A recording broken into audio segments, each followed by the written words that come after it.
Good evening, guys. It's a very, very late one. Good evening, Stephanie, for being the first one in the chat. Guys, look, you know why we're here. There might not even be anybody watching, but you know what? It's going to be me and a Monday talking. Guys, Onana, here we go.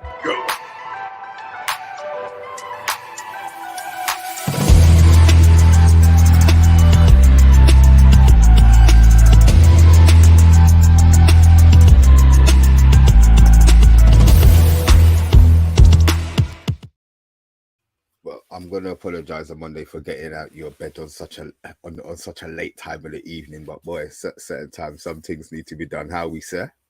Well, it's fine. When I looked out my window and saw the Man United agenda sign, like the back thing, I had to rise. That's what we're here for, man. That's what we're here for. So thank you for giving me the signal. I'm here, and it's great news, isn't it? We only do this when it's really important stuff for Man United. Yeah, So let's get into this. What have you got for us? Well, obviously, Romano tweeted about an hour ago. Here we go. You look at it and you think, normal Romano tweet. I didn't really check it, to be fair. I just thought it's another one of his big time updates. But to be fair to him, he said, "Here we go. Deal's been completed. We've got our goalie. We have our goalie, bruv. The key component that we moaned about, that we wanted to be. We're talking about this playing out from the back. Yeah, we disrespected De Gea, but look, let's not get it twisted. We now have.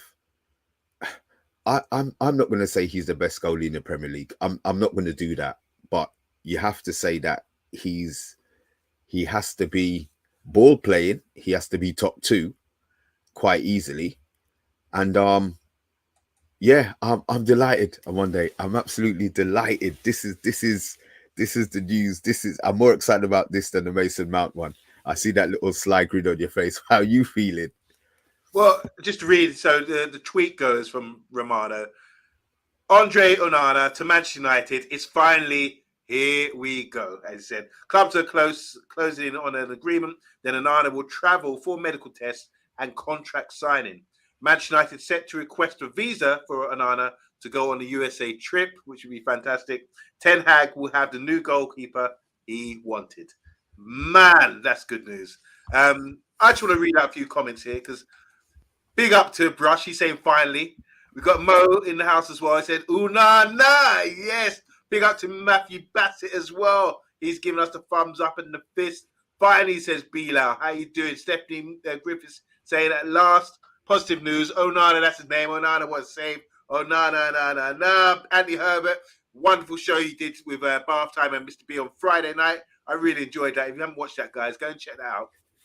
Friday night takeaway. I'm going to call my cool man Andre, though. Not arrived yet, and I'm already tired of the Rihanna songs and chants.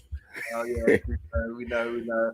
Nina, number 9, and see, he's moving on, Miss Matthew Bassett. Matthew, we're going to focus on today. Let's not focus on tomorrow. Matthew, what we got today. Just let us enjoy the moment. It's all still the same night. There's no way anything else going to look. We didn't expect to hear nothing until tomorrow or Tuesday. We can now go to bed knowing that we have our first choice goalie. And the thing is, with such a great high profile, we know he's a keeper. Well, not just a goalkeeper, but he's a keeper. Someone who's going to be there for years. With goalkeepers, it's really important that you have someone who's going to be there for a long period of time and protect that defense and be that talisman that will get us titles. Now, I recall we had Les Sealey in 1991, and we just about scraped through. We won the Cup Winners' Cup against Barcelona, and he let in a silly goal against Ronald Koeman, who was one of the most top scoring defender in world football. But he let it under his bed. He dived and went under his hands and everything else. Les Sealey, rest in peace. We went from Les Sealey to Schmeichel, who was saving penalty shootouts against Dennis Bergkamp in 1992 champions European championships. That's a big step up. Les Sealey, Peter Schmeichel, and what came with that, a whole decade of dominance in the Premier League with Manchester United Football Club. So that, and which ended with Schmeichel's last game winning the treble. So I think that's the kind of impact we're having here today with Onana. We've gone from a Les Sealy like to De Gea, and we go for Onana. Which, and obviously, I'm making joke. Obviously, David De Gea was better than Les Sealy. But my point is, it's a new era. We're going from an old school guy who's like lost an old generation keeper who can't do what the new generation keeper or a new manager wants to do to a keeper that can do that. And it's going to be impactful. Remember, Pete Schmeichel used to start us off on our wave of attacks with long throws to the one of the wingers, whereas Kanchelskis, you're on the halfway line, take that, you know? And that was the way we used to make our transitions and break and score brilliant goals in the space of 10 seconds from the keeper getting the ball. That was back then. This time around, we're going to see some excitement. We're going to see some calamities as well. But it's going to be a great time for the fans. Onana is on his way. Onana is here. Says Rebel as well. Rebel without... Oh, he did mention the Glazers. I said Rebel's not going to mention the Glazers. He says, Onana, here we go. But he's also saying, yeah, he wants them gone. Of course. Onana can hand himself, says Stephanie Griffiths. Well, sorry, couldn't resist. Yeah, there you go. And remember Gary Walsh, of course we do. And Chris Turner and all those guys there. Sorry. Hamza, welcome. Yes, boys. What a signing. We finally have the keeper that can play out from the back. Oh, no, what's my name? Yeah, I know we're going to probably get sick and tired of that chart before the season even starts on Monday. Because when are they going to sing it? When he makes the save? I think now at least officially we can make plans to make an official themed music, you know? Like my theme music is like Shaft. When I walk down the street, everyone can hear Shaft playing, you know? That's my theme tune. So Onana's gonna have his theme tune playing. What's your theme tune, Mr. B? You know, Shaft when I'm walking. Shaft. You can hear Shaft. But what's your theme tune? You must have a theme tune when you're walking.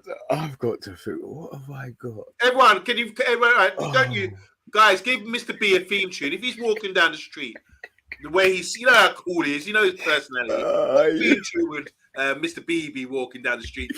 You know. Anyway, yeah, put that in the comments, guys. Sorry about the chance. Oh, listen. You can, Bilal.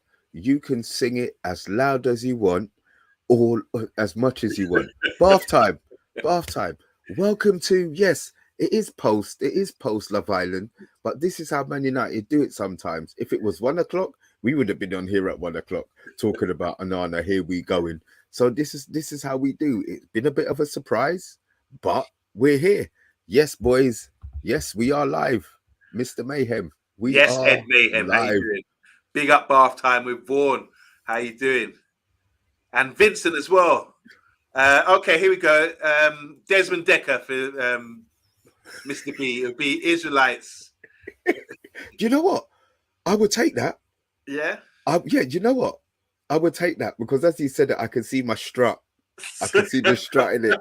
I'd have to do it in tune though, you know what I mean? Get up, Israelite. Yeah, you know what? I could do it. Oh, dear, I'm bubbling. Dear. On Monday, I'm bubbling. Well, you know what? Let's get out. The mad thing is, we had the Maguire, obviously the captain thing earlier on, and obviously we've had the half WhatsApp. Yeah. What do you think on that? Yeah, it's funny, isn't it? Because he came out with a statement about it. So obviously he's been stripped of captaincy. We saw that coming. I mean, it's not news. We've been talking about this for time. I don't know why it came out today. I thought it was official that he was stripped of the captaincy. But obviously he's come out and said after discussions with the manager today, he's informed me that he's changing captain. This is Harry Maguire speaking. He outlined his reasons to me. And whilst I'm personally extremely disappointed, I will continue to give my all every time I wear the shirt. So I want to say a massive thank you to all the Man United fans for their brilliant support whilst I've been wearing the armband.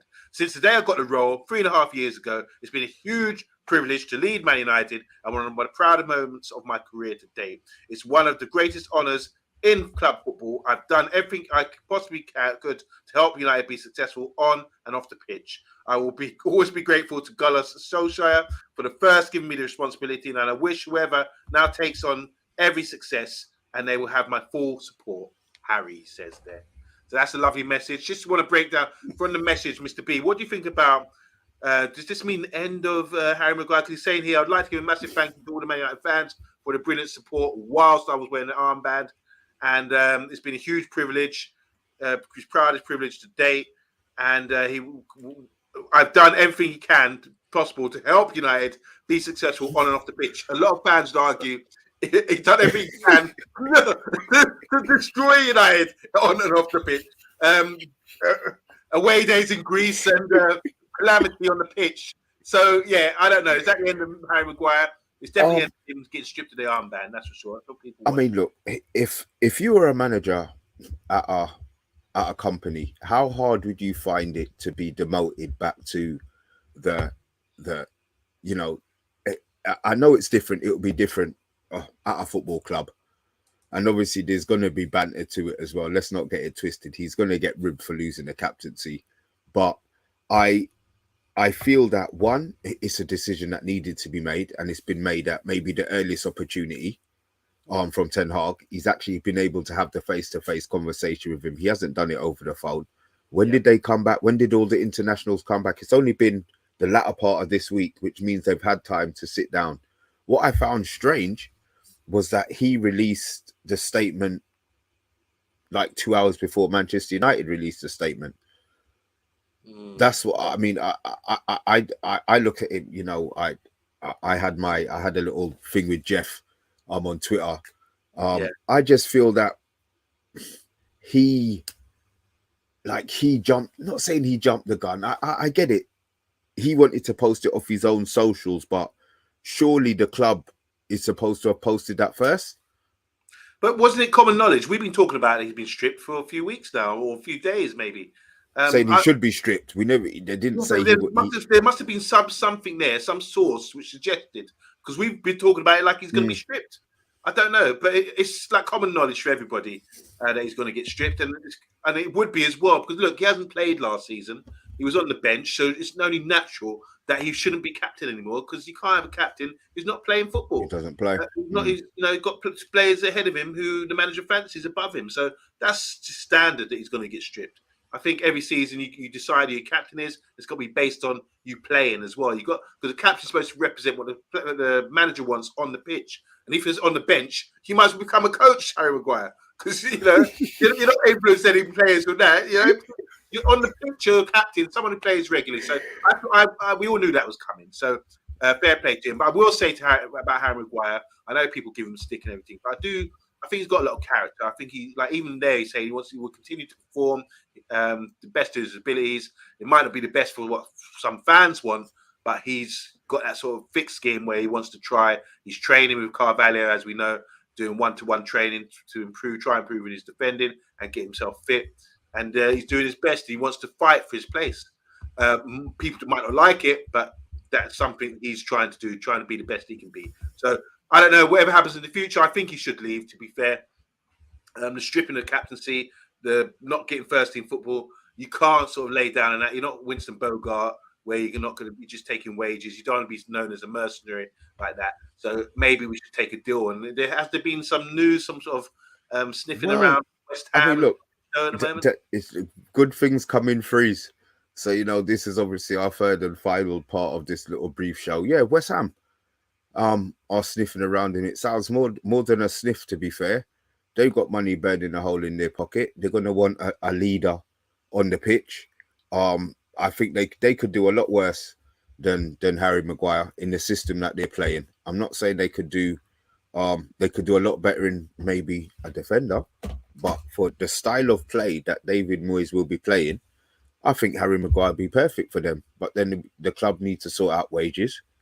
They need to sort out compensation, because obviously, we're paying him probably 100 grand more than West Ham are going to want to pay him. So that means paying off that, which is probably going to cost us 10 mil, something like that. So there's a lot of other issues, but the fact that he's been stripped, I think, is first things first. But then now he could dig his heels in and say, well, I'm not putting in a transfer request. I'll wait.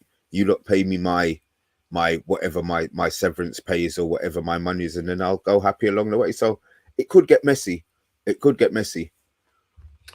Yeah, I feel like, first of all, he's got to decide. It's right having a conversation about stripping you to captaincy, but as Bath Time said, he thinks that maybe it was a lot different, the conversation between Den Hag and Maguire, and Maguire apparently went mental, not Greece style mental, hopefully. We don't want another case, but probably crying. We've seen it before when I've heard stories about Gaza going to Glen Hoddle or something, getting that phone call, not getting on the plane to World Cup '98, for example, after he'd done everything he could. And he went mental as well. He couldn't believe he trashed the room. Apparently, he trashed the room. Yeah. So it can happen, but I don't think Harry Maguire would have done that. I think Harry Maguire wants to stay at the club. That's his words. But maybe the managers. I think the manager can sometimes you can offer really real hints, can't you? Like a hint. All right, we're taking the captaincy off you. You asked about your work, if that happened at work, but it's performance related. That's how all things are going now at work. Good point. They monitor you. They can check things by data to see if you're performing, and they can say, based on this, you're not performing, we're going to drop your wage. They do that at my work. So if you don't meet criteria, they can say, based on this, we can you're not getting your pay rise after your appraisal, sort of thing.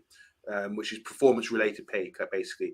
And the same applies for Maguire. I think his performances haven't warranted his pay. We've seen what's happened to De Gea, whose performances weren't warranting his pay. If you look at the data from last season, shots, everyone says he's a great shot stopper, but he was like third or fourth lowest in the league for that this season. So he's gone based on that. So I think it's fair. If it's a fair assessment. If you say, well, why do you want me out, boss? The boss can say, well, the data, my survey says, like family watching, and we ask 100 people, Harry Maguire, if you want to stay at Man United, and our survey said no, you're out. So there's reasons why he has to leave. Maybe now data says he's not playing. That's facts. Maybe he's not performing well enough. Maybe his confidence is gone. He's been stripped of the captaincy. This is all part and parcel. Manager probably wants him to leave and maybe look elsewhere. When Fergie used to do it, players used to cry. I can think of a few players in the past that Fergie told to leave and they started crying, but it was always the best for the player. He said, look, like Andy Cole, for example, when Voodoo had Nisroy came, he was asked, look, it's time for you to leave. He was really upset by it, but he went on to have a career elsewhere. And I think the same applies to Maguire and Scott McTominay, who's also possibly been linked with this move to West Ham. I don't know if you heard that. I tell you, on Monday, I'd have a blues dance in the middle of the week. If both of them go to West Wake Ham, up in the morning. I will be doing my strut. I'll be doing my strut to your house, boy. I'll tell you. But look, guys, it was a quick one. We couldn't let the Onana Here We Go situation come and bust and we don't jump on. Guys, ultimate respect to the people in the chats, because we put this show up late and you came in and jumped up. If you are new to the channel, look, hit the notification bell so that you can jump on when the rest of these I was going to call them nutters, but they're not. I love you guys. I love all you guys in the comment, for real. On Monday, bless you again for jumping on so late. Stephanie, Emma, Bath Time, Ed Mayhem, Bilal, who have I forgotten? Stephanie, Jeff, can't forget Jeff. And if I have forgotten anybody else, forgive me. Anthony Herbert, Red Devil Studio, Rebel, Jesus Christ, I can't forget Rebel. I'll be getting a text. There was somebody else on here. Hamza, big up, guys. Thanks for watching. It was a brief one. We will be back on again tomorrow at 8:30, unless we sign another player or there's another even bigger Here We Go. We're now rumoured to be signing Amrabat, who's supposed to have 4 lungs. That's because of the amount of work he does in midfield. Is this the next one? Well, this is what the plan is. Amrabat and the striker will be next. So surely we'll be covering all that. But yeah. Guys in the comments, some funny comments there. Stephanie was first in and you're going to be the last one to read out. Great show, she says, lads. Bath Time, big up, and Bilal as well. Just want to read this about Bath Time. Bath Time was suggesting that the manager decides to strip the captaincy. He doesn't believe that. He says it's down to the players. But no, but I'm on Monday. Do you choose your captain? Yeah, I choose the captain. Yeah. Yeah, so do I. Captain? Yeah, I choose my captain. Yeah. Okay, yeah. Oh, Bath Time, I think something, but it's down to the manager at the end of the day. Big up to Yank talking smack, by the way, as well. This United know and love. We were making moves now, smart in the transfer market. Big up to Jeff as well. Sorry, final one. Stephanie Griffiths saying it's like a conveyor belt on the Generation Game. Mr. B. Who's next? There you go. Brock and Amarat, and a nice striker for us. And yeah, We will That's price all. them up. That's all I'm waiting for. On Monday, thanks for coming, guys. I say it every week. You don't have to be here. We appreciate that. The fact that you are. This is the agenda. We are out.